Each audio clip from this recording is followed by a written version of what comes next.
Mamdani, Dios me libre. Oh my God. This is comunista. This is socialist comunista. Me, I like the other guy. No, Mamdani. Como, maybe a little bit. No, I like it. Courage. Are you a Democrat? Me? No, I'm me a Republican. Because this 4 years so New York is destruction. And the bus, a lot of people not pay. Me never, I'm paid all the time because I respect the line. He win, by the way? He won. They chose a knucklehead, so we're gonna pay for it. What happens if he opens up the government-run grocery stores? I'm not with it.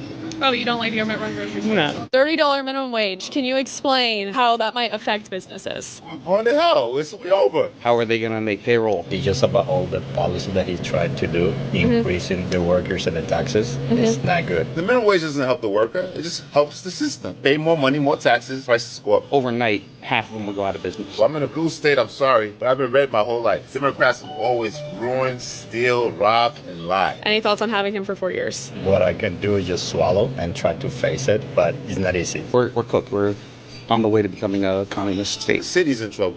We're in trouble. Good luck. Yes, when I take a look at Mamdani, I look at Brandon Johnson. He came in with these kind of promises. Look at Chicago. Look at what is currently happening.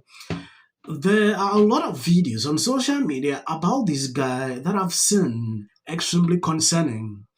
I saw a lot of Democrats. They are so excited about him, like he would do this, he would do that, he knows how to talk. These people are easily convinced. I think the Democrats are still a mess.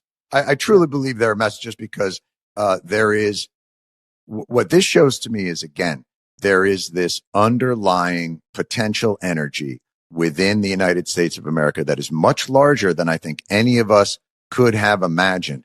And channeling that energy directionally will be the challenge for whoever wants to harness it. I still don't believe they're doing that. Zohran Mamdani knows how to talk to young, moderate, and liberal women. Trump terrifies them. Many right-wing men talk, terrifies them. Tuesday proved it. Mamdani won in New York City with 84% of women aged 18 to 29, 65% of women aged 30 to 44. The Democrats took Virginia and New Jersey, and Prop 50 passed in California. This is a preview of the 2026 midterm elections. The right can learn this lesson voluntarily now or involuntarily later. Now, I know what some of you are thinking. These women are just brainwashed by the left and radical feminism and want to hear lies from smooth-talking, commie Mamdani. Okay, let's say you're 100% right about all of them. Does calling them crazy win them over?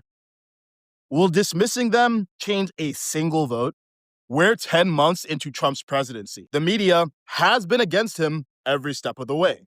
Yes, what this guy said is nothing but the truth. But I have a little problem. When you look at this Mamdani, all through his campaign, he acted different. During his speech after the election, I saw a different person. That should tell you something about this Democrat. I don't want to believe that Republicans will ignore this. They should look deep into what this guy did. Yeah, looking at his transition team, it's all made up of women. That is what I've seen. He did this simply because he realized 84% of his victory was coming from that side. So he made his transition team in that direction. I don't know if this should make sense to a lot of Republicans. Good morning, New York City, and thank you. Last night we made history, and today we begin the work of making a new administration. Welcome to the transition. This is the period over the next few months where we build a city hall that delivers on the promises of our campaign, to make New York City affordable and to make government accountable to the people it serves. As we prepare to govern, we'll start announcing the leaders who will help implement our agenda. People like deputy mayors who oversee entire areas of government, and the commissioners who carry out the critical work of city agencies. These appointments will be driven by excellence, integrity, and a hunger to solve old problems with new solutions. talking to organizers on the front lines of the fight to improve our city, government veterans with proven track records, policy experts from around the country and the world, and working people who know better than anyone what our neighborhoods deserve. And this will be a period, like the campaign we ran and the city hall to come, defined by transparency, because New Yorkers deserve a government they can trust. On January 1st, I will be your mayor. New Year's Day and a new era for this city. Oh, and one more thing. Remember how I told you a few months ago to stop sending us money? You can start again. This transition requires staff, research, and an infrastructure that can meet this moment. And it will be made possible by the people who built and believe in this movement. So I hope you'll make a donation at transition2025.com. Now let's get to work. Mamdani, the guy who just got elected mayor of New York City, dropped his transition team, and it's all women.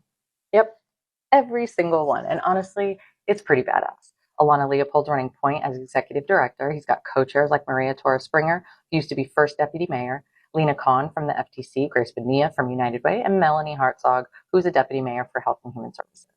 So essentially a lineup of women who know what the hell they're doing. He said he wants this team to help launch what he's calling the city's most ambitious policy platform in a generation.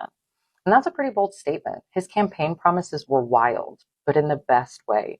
City-run grocery stores, free buses, universal childcare, a rent freeze on stabilized apartment, all paid for by taxing the rich and corporations that have been milking the system forever. So yeah, he's swinging big. He's also breaking a ton of records. He's the first Muslim mayor, the first South Asian, the first African-born mayor of New York, and the youngest in over 100 years. This dude is literally rewriting the city's political history before he even takes office. He's got 57 days to pull it all together, and he's acting like he's already on the clock, which honestly, he kind of is. The all-female team, it's not just about optics either. It's a statement. It's saying, I'm not here to play by the same old boys club rules. And it's landing. People are paying attention. Yes, watching this guy throughout his campaign, he said, elect me, I will make everything free. But know that it will be costly. Look at him now. See, asking money. Sometimes when I look at this, it's like, this is comedy. It is now the time for people to actually experience the guy they elected. I want to see him walk. Free buses, free this, free this. That is what I want to experience. That is what he promised. He should not fail because Republicans are like this, observing to see what he's going to do. Watching CNN a few hours ago, Jasmine Crockett said something like this. The credit. Well, talking about communication in the form of advice you would give to Mayor-elect Mamdani. You've been at the receiving end of a great deal of criticism, a lot of visceral reactions and vile rhetoric thrown your way. He receives a great deal of it.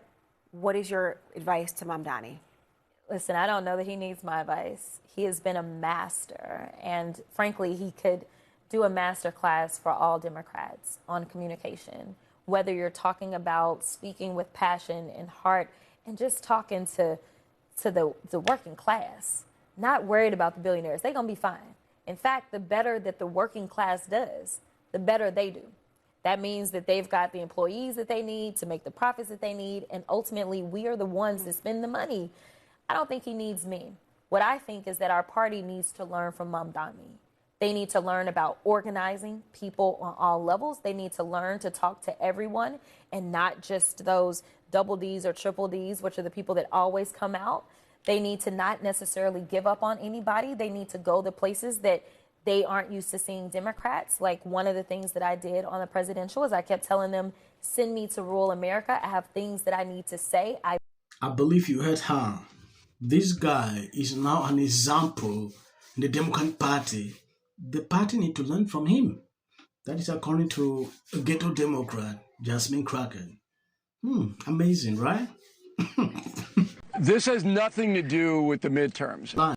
What it taught us is that the Democratic Party is a big tent party. It's an inclusive party. We have a man who is the first Muslim mayor of New York City, who is a very, very important politician. I think he's a very special politician. That.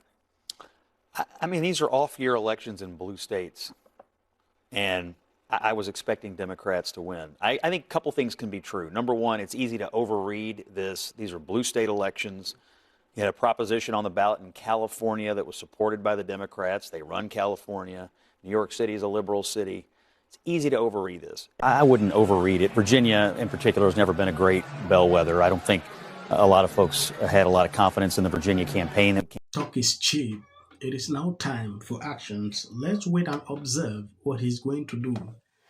I'm not going to make the video long. I think I'm going to end here. I want to appreciate people supporting me, sharing out my videos. God bless you abundantly. As of the short clips, that is for the YT algorithm. They hardly recommend videos on this channel. 19. And by extension, it voted overwhelmingly for Donald Trump, who is not a moderate president. 3 times. 3 times. Over 40. He beat Hillary by 41 points. Right. He beat Joe. He lost to Joe Biden. But not in West Virginia. No, he still won by 40 points. Right. This let me know one thing. This ain't got nothing to do with color. This ain't got nothing to do with color. It's either God's side or Satan's side. And that was my first instinct to have more Republicans on the show, but they don't want to come on. They're scared of us. It's like history. Wait, when I say I'm not going to be apocalyptic, he even gets an off. If the Democrats... Because how many times somebody asks? 4. J.D. Vance should be the next president of the United States. If you want to serve in the American... Give interviews, I don't do that. J.D. Vance should be the next president of the United States. Happening at the moment. Yeah. President Obama. Is blatant censorship. Because he says he has a team of fact checkers. The FCC. I want them to stop fooling around with my right to say what I feel. Well, Americans, it's a part of who we are. Because that is really something that didn't happen before. Does anybody else watch The View? Because I think there's... I'm going to say one. Look, there are certain rules of free speech that we must all abide by. But in case anyone needs a refresher, we're going to go over the rules again. He does not have a right to have a television show. To spreading lies. Somebody to get up there, not all the same people that are in these polite... disagree with what Gavin Newsom said that he doesn't... Dave Chappelle. Without of interest. I mentioned last night Trump was bragging about how... Hey everybody, how you doing? It's Peggy D. Many were surprised to see Darth Renner... Between now... 60 minutes for editing an interview.